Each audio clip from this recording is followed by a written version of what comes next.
Watching the Sabera, and I'm Shafali. Two staff members of the Israeli embassy in Washington, D.C. were shot and killed yesterday evening near the Jewish Museum in an incident described by the Israeli officials as an act of anti-Semitic terrorism. The shooting occurred just steps from the FBI's Washington field office, located in Northwest D.C. U.S. Homeland Security Secretary Kristi Noem confirmed the death in a post on X, stating that an active investigation is underway and that federal authorities are coordinating with local law enforcement to determine the full circumstances. Ms. Noem posted on X, the identities of the victims have not been made public, but local reports claim that both individuals were affiliated with the Israeli diplomatic mission in the United States. The Israeli embassy has acknowledged the incident but has not released a statement beyond confirming that the ambassador was not present at the time of the attack. FBI Director Kash Patel said that he has been briefed about the shooting. The Washington, D.C. police responded to the scene shortly after a shooting was reported. A police spokesperson said officers were securing the perimeter around the museum and were searching for witnesses and surveillance footage. According to the reports, the Capitol Jewish Museum, which opened in its current location in 2023, was hosting an event organized by the American Jewish community at the time of the shooting. The AJC's CEO, Ted Duchek, issued a statement saying, "We were devastated that an unspeakable act of violence took place outside the venue." U.S. Attorney General Pam Bondi also acted U.S. Attorney for the District of Columbia, Jeanine Pirro, were reportedly at the scene shortly after the incident. Ms. Bondi posted on social media that authorities are coordinating a full federal response and would brief the public as more information becomes available.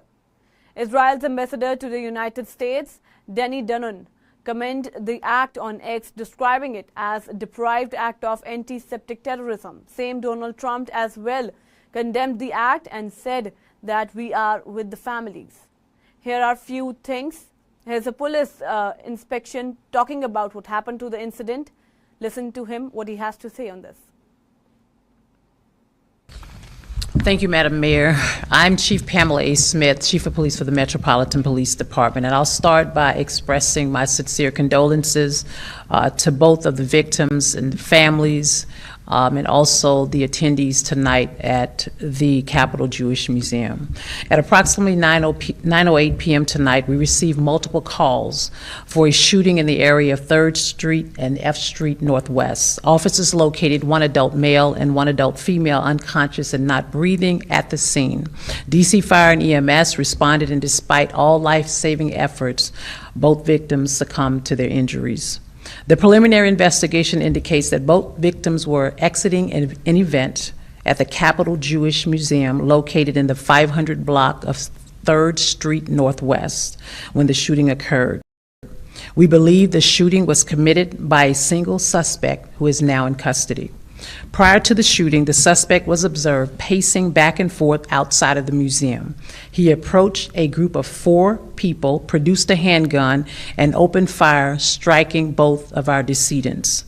After the shooting, the suspect then entered the museum and was detained by event security. Once in handcuffs, the suspect identified where he discarded the weapon, and that weapon has been recovered, and he implied that he committed the offense. The suspect chanted, "Free, free Palestine," while in custody. The suspect has been tentatively identified as 30-year-old Elias Rodriguez of Chicago, Illinois. Our MPD case detectives are leading this investigation.